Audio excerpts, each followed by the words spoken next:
What's going on, you guys? Like, welcome you guys to the channel. It's your boy Big Dog back with another one take review. Video a little different today because I was shooting TikToks and my camera my tripod's already standing up. So today I was just like, I'm just gonna turn this sideways and just shoot it while I'm standing up. But Black Clover episode 164, which the attacks continue, is just the people who did the training shows why their training paid off. And we saw for the people who didn't train, well, it didn't turn out well for him. A couple things we already learned this episode. We knew Dante was going to be all right. You know what I'm saying? Granted, Yamis Slash was amazing. It was dope, you know. It was a good moment for him. But the fact of the matter is he didn't stand a chance. And he probably going to get took down very, very soon. But it basically let them know that, hey, in order to unleash the underworld, which is going to release a whole bunch of devils, that they need the power of William Vange's tree magic. I'm just gonna say tree magic because I can't think of the name right now. And Yami's dark magic to the tree of Quilf. It was some word. When you hear it in Japanese, it's kind of harder to pronounce it than when you see it. I seen a Q and a L.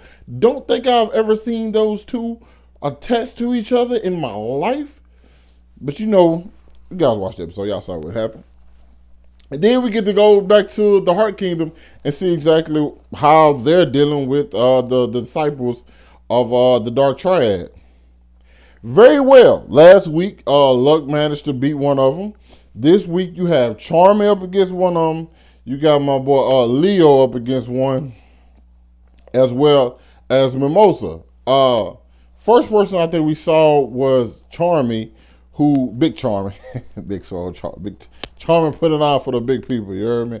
And you had a girl who I have to say this. I feel like Black Clover villains were like the lower villains. Dialogue is bad. This episode wasn't as good as like the last few were, if I'm being real. But it's just cause like the way they talk, like, oh, I can get by with just, you know, the bare minimum, nutrition. I'm just like, what? And she got a hair power. I'm like, is she using?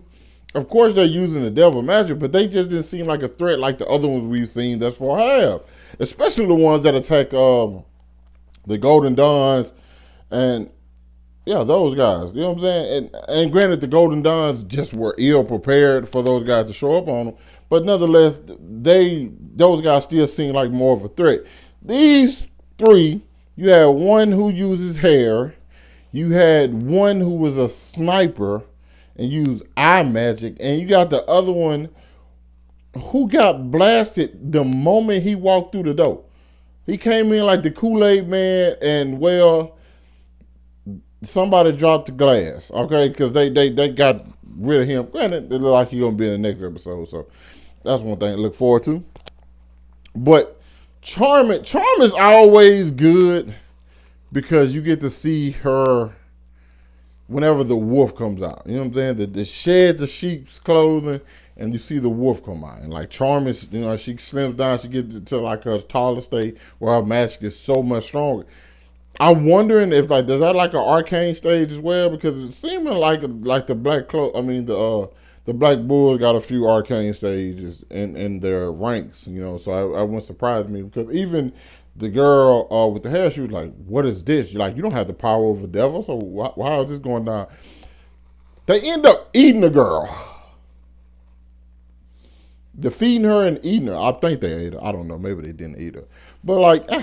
That attack was not really that exciting, you know what I'm saying? Charmy's magic to me is better as she's strong, but her magic is more entertaining as like she's like helping people and she's cooking, you know what I'm saying, replenishing energy. You know what I'm saying? She's the person, she like the great support character, but not in like, I'm talking about in terms of like a battle. You know, she's one of those people you want to bring along. It's like, hey, if you know what I'm saying, we run out of mana, it's great to have Charmy along. And then you got my boy Leo, on the other hand, who's having to deal with the sniper. This is when I knew the sniper was ass. This is the exact moment when I knew the sniper was ass. When the sniper said, "I've never taken damage in a battle." I hate those guys. absolutely hate them because once they actually do get hit, it's a wrap. They're done. Like I remember Cracker from One Piece. The reason I hated him, guy can't take a punch. He gets punched one time. See ya. He's done. Like so. Once Leo engulfed that entire area in flames, I'm like, he's dead in the water.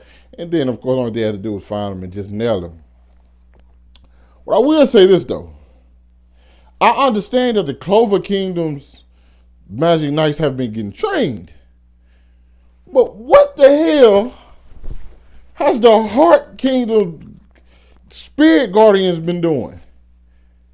Because all of them is getting knocked out left and right. Like y'all supposed to be protecting your people, and y'all not doing the good. If they would have failed in a day, the Heart Kingdom would have failed in a day. Even if only one of the Dark Triad, like that's all. Well, then again, that's all it took to conquer the Diamond Kingdom too, though.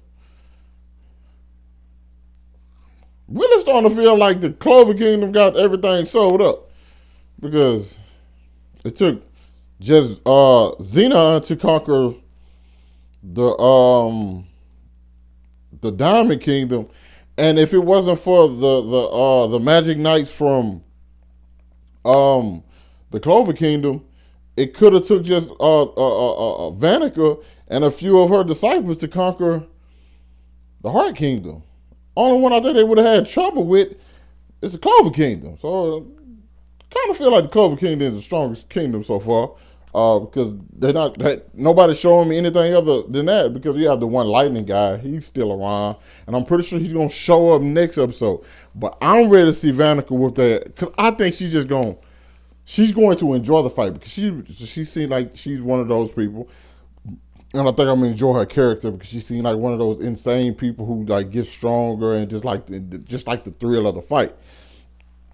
As well as Noelle, who really wants to get after her, and Laura Pisca, who she's cursed because of her. So we're gonna get to see that whole skirmish. I'm still expecting them to lose, just because I don't see them being able to take her. Just from what I've seen from the other members of the Dark Triad, Dante and Xenon, and the way Magicula's power works, we already know. I don't see them being able to combat her at all. And then once again, the big dude with the long tongue, look like a golem or whatever. Not a golem. What is the? Look like Blob from X-Men Evolution.